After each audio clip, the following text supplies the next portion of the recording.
Hello friends, चलिए इस video में सॉल्व करेंगे इलेक्ट्रोस्टैट्स की इस प्रॉब्लम को जिसको पूछा गया था जेईई मेंस 2021 में। तो देखते हैं क्वेश्चन किस तरीके से दिया है। दिया है certain charge Q is divided into two parts. एक चार्ज Q है, इसको बोला है दो पार्ट्स में तोड़ दिया। एक अगर Q है तो ऑब्वियस बात है कि दूसरा क्या होगा, Q माइनस Q। एक चार्ज Q था, अब ये Q कुछ भी हो सकता है, 10 कूलम, 100 कूलम, 0.1 कूलम, कुछ भी हो सकता है। इसको दो हिस्से में तोड़ा, एक हो गया Q और दूसरा हो गया capital Q minus Q small q। How should a charge Q and Q be divided so that Q and capital Q minus small q placed at a certain distance apart experience maximum electrostatic repulsion। अब बोला कि जब दो टुकड़ों में इसको तोड़ दिया तो इसको सपोज किसी r डिस्टेंस दूर पे रख दिया, तो इसको किस तरीके से तोड़ा जाए कि जो ये दोनों चार्ज अब दो जो इलेक्ट्रोस्टैटिक फोर्स एक्सपीरियंस करने वाले हैं वो फोर्स क्या हो जाए, मैक्सिमम हो जाए। इसको थोड़ा और दूसरे तरीके से मैं समझाने की कोशिश करता हूं। सपोज मेरे पास एक 100 कूलम का चार्ज है और मुझको बोलना है इसको दो किसी भी दो कॉन्फ़िगरेशन में डिवाइड कर दो, तो ऐसे मेरे पास कितने तरीके होंगे भाई, सोचा जाए तो इनफाइनाइट तरीके होंगे।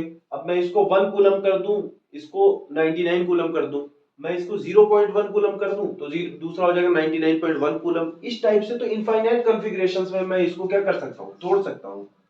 अगर एक में मान लीजिए मैंने Q को तोड़ा, दूसरा हिस्सा क्या हो जाएगा 100 माइनस Q।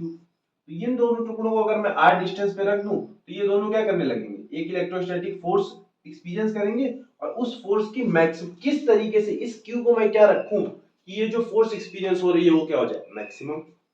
तो चलिए इस क्वेश्चन को सॉल्व करने की कोशिश करते हैं। तो सबसे पहली बात देखते हैं कि भाई फोर्स, ये जो दोनों टुकड़े आपस में है, ये दोनों चार्ज के पार्ट हैं इसके, ये आपस में फोर्स लगाएंगे कितनी, तो वो होगी दैट वुड बी k, जिसकी वैल्यू होती है 1/4 pi epsilon naught if the charges are placed in vacuum और air. q capital Q minus small q upon r square if the charges are placed at a distance small r।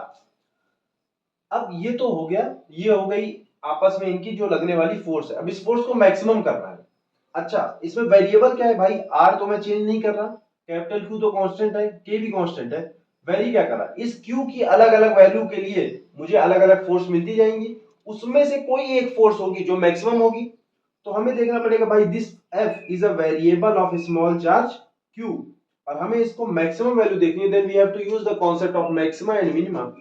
फिर मैं क्या करूंगा, इसका dF/dq, इसका slope को zero कर लूंगा। F वर्सेस Q कर्व अगर हमको कहीं पे दिया होगा, सपोज मुझको कोई F वर्सेस Q कर्व दिया हो, Q की अलग अलग वैल्यू के लिए मुझको क्या मिल रहे होंगे, फोर्स मिल रहे होंगे। तो कोई तो एक Q की वैल्यू होगी स्मॉल q की जिसपे फोर्स क्या है, मैक्सिमम है। और जिस पॉइंट पे ये फोर्स मैक्सिमम है उस पॉइंट पे dF/dq मतलब कि इस ग्राफ का जो स्लोप होगा वो क्या होगा, जीरो।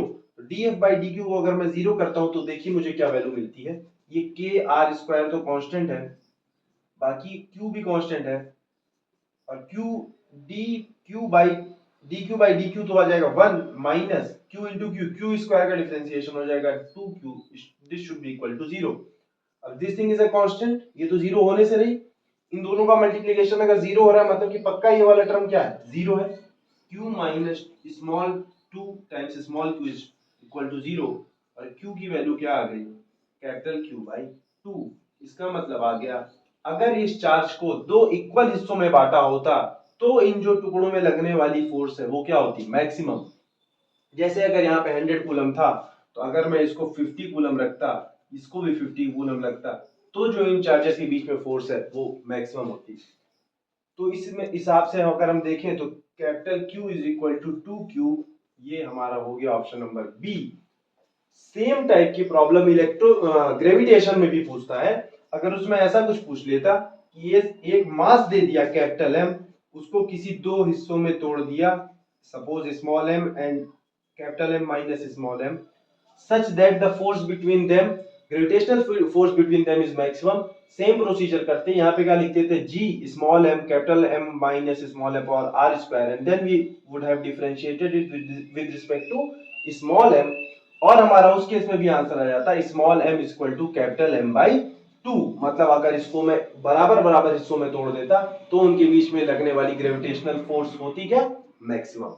तो सेम टाइप की प्रॉब्लम ग्रेविटेशन में भी पूछ सकता है, सेम टाइप की प्रॉब्लम इलेक्ट्रोस्टैट से भी पूछ सकता है। So I hope that you have understood the problem. So that's all for this video. Thank you.